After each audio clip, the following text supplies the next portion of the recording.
All right, so week 11 is here. Okay, the Jets are going to be taking on the Chargers, 4:05 kickoff this Sunday. And as we all know, Darnold's going to be missing yet another game. All right, he's still dealing with the injury to the throwing shoulder. It's not looking too promising, not looking too good. He's missed a couple of weeks with it now, including the bye week. Nobody really has any solidified answers on Darnold's health, when he's going to be 100%, when he's going to be back in the starting lineup. Nobody really seems to know. It's just one big gray area, okay? So Joe Flacco essentially got named the starting quarterback for this weekend's game.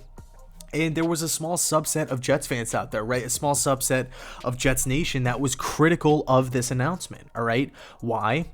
Because this Jets team, they haven't won a game, all right? It's not like we're 3 weeks in. It's not like we're 5 weeks in. We are entering week 11, and the Jets have not won a single football game. Essentially, they've been blown out every single week, okay? So the mindset, or the thought process of starting Joe Flacco to some is just, absolutely ridiculous. Joe Flacco is not the future of New York. He is a 35-year-old veteran guy. Yeah, he looked great against the Pats. All right, we have to give credit where it's due. He had an overall command of the offense. He was pushing the ball downfield. That's something that we haven't seen in so many weeks. Okay, so Joe Flacco actually he dominated Monday night, okay, against the division rival Patriots. But that aside, at the end of the day, the Jets are still an 0-9 football team. So the argument that was, being made on Twitter, and, I received a couple of, texts and direct message DMs and whatnot on this move. It's like, where's James Morgan? Where is James Morgan? Where is the guy that Joe Douglas and Adam Gase drafted in the 4th round? It's not like he's some undrafted guy. It's not like he's some 7th round guy that's, just lucky to make the team. He was drafted in the 4th round. Where is he? Right? The Jets are 0-9. So keep this in mind as well, okay? Just think back to when the Jets released cornerback Pierre Desir, right? The ex-Colt. He didn't really work out, but luckily for the Jets, it wasn't a big contract, so it wasn't messy. There was pretty much no strings attached. When the Jets went out and released him, the explanation from Adam Gase was, nothing was really said about on-field performance or anything like that. It was to get the young guys snaps, right? It was to get the young guys in there. The Lamar Jacksons of the world, the Bryce Halls of the world, okay, the Arthur Maulettes of the world. Keep in mind, Blesian Austin is dealing with an injury. Keep in mind, Brian Poole is now on IR, and yet they still felt confident in just releasing Desir. So on one end of the football, you have Adam Gase saying, okay, like, let's get the young guys out there. Like, we want to see what these guys can do. What if they're going to be sticking around for the future? Let's see. But then on the offensive side of the football, we're starting a 35-year-old guy who's definitely not the franchise quarterback. The Jets are not going to be building around Joe Flacco anytime soon. No team in the league is going to be building an actual NFL offense around Flacco. It's unheard of, right?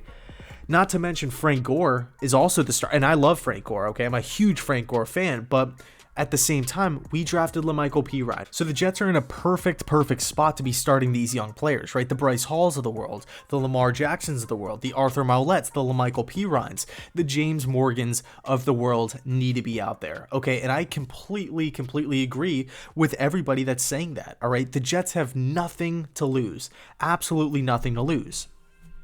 A playoff berth is not on the line, and the AFC East crown is not on the line. The Jets have not won a game. Sam Darnold, Joe Flacco, outside of the game against the Patriots, they've all looked bad, right? How bad is James Morgan to where he can't even crack the 3rd string position? I really don't understand that. It just seems like mismanagement. It seems like, a failure of communication from the front office and the coaching staff. It's like, why are we drafting these? And I completely understand, a player not working out or a player not being what you thought he would be. Especially when it comes to the quarterback position, one of the most cerebral positions in all of sports, if not the most, okay? I completely understand guys failing and not being ready and whatnot, but at this point in the season, I want to see what the Cincinnati Bengals did last year. They had Andy Dalton. They weren't building around Andy Dalton. His time was up. So what did they do? They scratched him. They put Ryan Finley in, the rookie, the middle round pick. Just, hey, you know what? He has an upside. He has potential. Let's see what he's got. Maybe he turns out to be a Dak Prescott, a Russell Wilson, a Tom Brady, a late round guy that just somehow flourishes. The chance of that happening, really, really slim, but it could happen. Let's just get him some reps. The Jets are in that same position with James Morgan right now. There's no point to be starting Joe Flacco. Okay, yeah, you can make the argument that Flacco gives the Jets the best chance to win, given his performance against New England. But I mean, really, does Joe Douglas really want that? I mean, let's be honest. I mean, he just let Le'Veon Bell go. He's keeping Adam Gase around. I don't know. It seems to me that Joe Douglas wants to tank. Okay, so if I was in New York, I would be throwing James Morgan out there, not throwing him to the Wolves. If he's, not comfortable out there, that's okay. Like, we can bend, you can call plays and, game plan with a limited script. Like, that's a real thing. Bottom line is this. I would like the Jets to take a page out of the Cincinnati Bengals playbook. The Bengals had an idea on who they were going to draft. It was either going to be, Herbert or Tua or Burrow or somebody like that. Midway through the season, they knew they were going to be a bad football team. They knew that they were going to be moving on from Andy Dalton. They picked Ryan Finley in the previous draft. They threw him out there. They said, "Hey, show us what you can do." At the end of the season, they ended up putting Dalton back in the game. And then lo and behold, they ended up with Joe Burrow.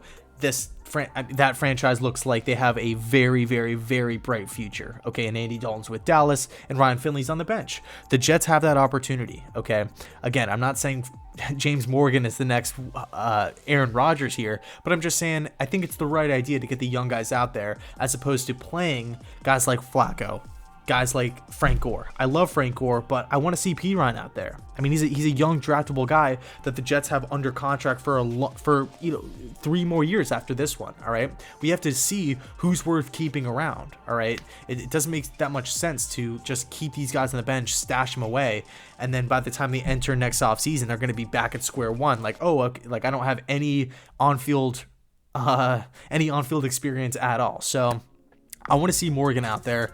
Let me know your thoughts down below in the comment section. If not, when?